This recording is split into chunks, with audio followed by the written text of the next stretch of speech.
Assalamu alaikum again. How are you? Subhanallah. Alhamdulillah, wassalatu wassalamu ala rasulillah. Last time we met, we talked about the verses in Surah Al-Hujurat. One of the best verses about developing our character. And I was talking about how Allah subhanahu wa ta'ala tells us to be careful when we hear news about someone, especially if it's got consequences. And then moving on from there, we said that Allah subhanahu wa ta'ala tells us that while the messenger of Allah is with you, if he were to obey everything you tell him, you guys will suffer a lot. Then Allah subhanahu wa ta'ala tells us something very interesting. He says,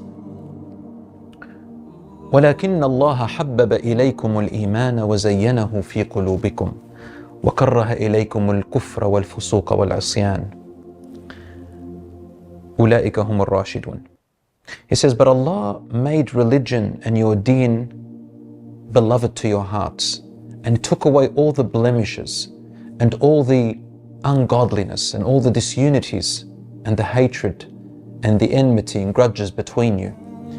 And then Allah subhanahu wa ta'ala says, these are the ones who are truly rightly guided. Then Allah says, فَضْلًا مِّنَ اللَّهِ وَنِعْمَةً وَاللَّهُ عَلِيمٌ حَكِيمٌ, which literally means by Allah's favor and bounty, Allah is all-knowing, all-wise.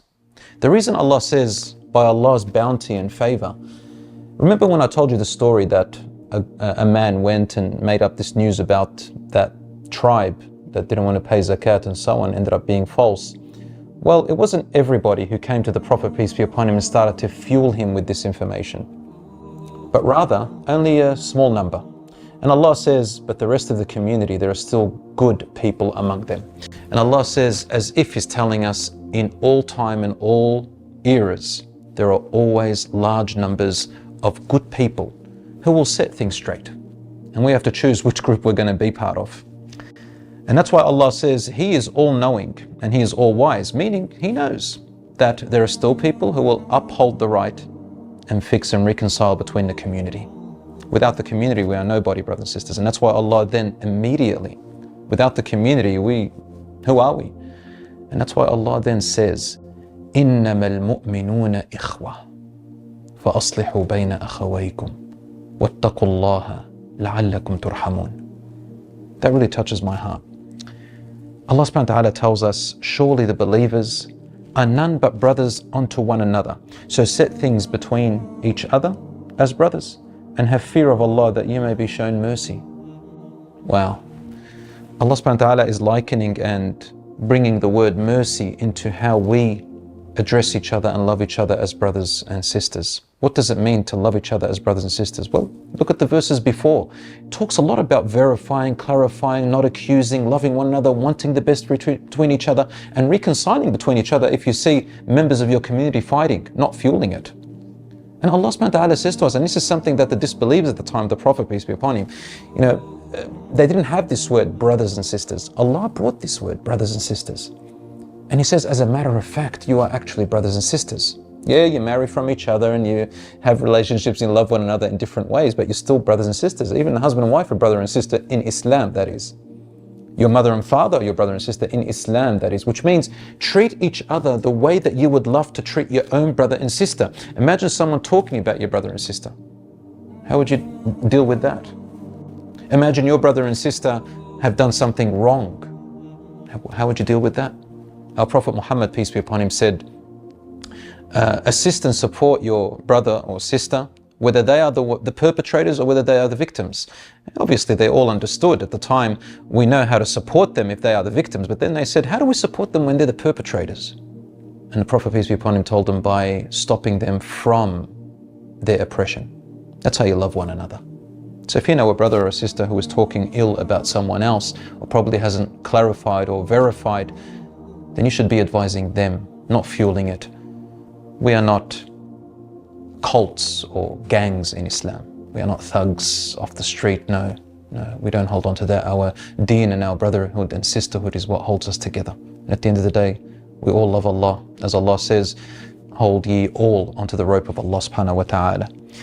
I want to share a few hadiths from the Prophet ﷺ that really tie all of this together. I'll give you one example. This hadith is in Musnad Ahmad. Jarir ibn Abdullah, he said, the Prophet, peace be upon him, took a pledge from me. And then he advised me of three things. He said that I will establish the prayer, that I will continue to pay zakat, and that I will remain a well-wisher of every Muslim. That last part is the hard part for a lot of people. To remain a well-wisher for all my brothers and sisters. What does that mean? It means that no matter what I've seen in them, I only want the best for them. Their reputation, their blood, their honor, their property. Even if they are astray, even if they are obnoxious and bad character and rude, even if they say the wrong thing, what do? I go and I try to advise them. And again, there are some people who really want the best for religion, and sometimes they get a little bit heated when they hear somebody saying the wrong thing about Islam or misinterpreting a verse, and that's fine. I mean, it's not fine to misinterpret the verse, but we do understand that people make mistakes. The companions made mistakes. And what we should be doing is going and correcting them and helping them to be on the right path with a smile and with love. This is how we, inshallah, hold together and save the religion or save people from misunderstanding their religion. Another hadith of the Prophet, peace be upon him, where he said, the life, property and honor of every Muslim is forbidden to every other Muslim. In another hadith, the Prophet, peace be upon him, tells us a believer's relation to the community of the believers is just like the head's relationship with the body. He feels their afflictions as the head feels the pain of every part of the body. Wow. If we were to be like that, imagine the power, imagine the strength, imagine the love, imagine the community, imagine where we'll be. This is what Allah subhanahu wa ta'ala wants from us. And finally, a beautiful hadith that I loved is, the believers are with one another like the bricks of a wall, so that each is strengthened by the other. The hadith is in Bukhari. You cannot have a building standing without each brick supporting the other. You and I supporting each other, right or wrong. We support each other by either correcting each other, stopping each other from oppression, or supporting each other if we're the victims. You know, brothers and sisters, there is a great scholar, and I always love to refer to him, Ibn Taymiyyah, and he talks about this. He says, some people love to jump to call their brothers and sisters as innovators and so on and so forth. And he says, we have known that in the predecessors, the past great men and women, they sometimes misinterpreted a verse, sometimes they misinterpreted a hadith, sometimes they took a verse and based on what they read or what information they received, they went with it. He said, we don't go jumping on them. Says, everybody knows that I always sit with the people and clarify for them and help them. And then if they fix their way and they learn, then they're our brothers and sisters and they're calling to the proper way. Brothers and sisters, part of being brothers and sisters in Islam, إِنَّمَا الْمُؤْمِنُونَ إِخْوَةً, part of being brothers and sisters in Islam means that you wish for your brother or your sister to be right and that you were wrong. Now, that's not a lot of people can do that, especially when you have an audience, especially on social media. If everybody's listening, or everybody's reading, everybody's commenting, the shaitan comes to me and says, you don't want to look like you lost. And so he starts to fuel my ego, starts to fuel my emotions, and I start to think I'm not going to lose this battle. And that's why advising one another in public is really bad. It becomes more of a debate. Me, I want to win at any cost. That is not a true believer. No matter how many prayers I pray, no matter how many months I fast, no matter how many umrahs or hajj I go to, that's the ultimate thing. And I do remember one thing between the Sahabas, the companions, that always hits my heart. I remember one time an authentic hadith about Abu Bakr radiallahu anhu and Umar radiallahu anhu. They've got a bit different characteristics, right? Umar radiallahu anhu is a little bit more, we can say it in modern terms, he wore his heart on his sleeves, and Abu Bakr radiallahu anhu was a bit more softer and he was a bit more compassionate. They had a little bit of a quarrel, a friendly quarrel about something, and Abu Bakr radiallahu anhu said something which he regretted. So he went to the Prophet, peace be upon him, crying. He said, I said this to Umar. And Umar replied something to Abu Bakr as well that time. And Umar raced to the Prophet ﷺ really wanting the best for his friend Abu Bakr radiallahu anhu. He was afraid that the Prophet sallallahu alaihi wasallam would say something, that's hurtful or not nice to his brother Abu Bakr. And when he got there, Umar radiallahu anhu said to the Prophet, peace be upon him, he said, Ya Rasulullah, please, it's not Abu Bakr's fault, it's my fault. I provoked him. I'm the one that made him do that. And he sat on his knees and said, forgive him. Subhanallah. And the Prophet, peace be upon him, he was happy that Umar radiallahu anhu did not reply or say anything back too hurtful to Abu Bakr radiallahu anhu.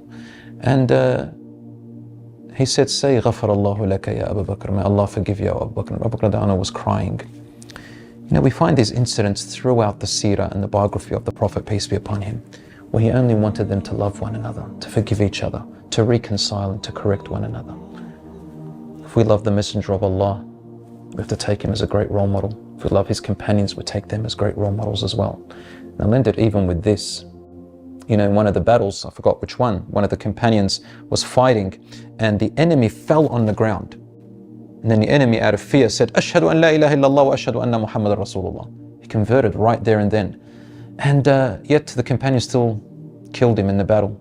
When the news came to the Prophet, peace be upon him, the Prophet, peace be upon him, was displeased with that. In fact, he was very angry. And he said, Ya Rasulullah, it's very clear he was afraid. He just said it out of fear. He could have gotten up and, in other words, he could have gotten up and still stabbed me if I had let my guards down. But the Prophet, peace be upon him, continued to say to him, Ashaqaqta an qalbih? Did you open up his chest and look inside to see his intention?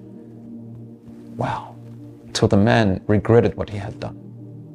So, may Allah subhanahu wa ta'ala unite us as brothers and sisters always, and always say to each other, I love you for the sake of Allah, and I forgive you for the sake of Allah, and you forgive me for the sake of Allah. Wassalamu alaikum wa rahmatullahi wa barakatuh.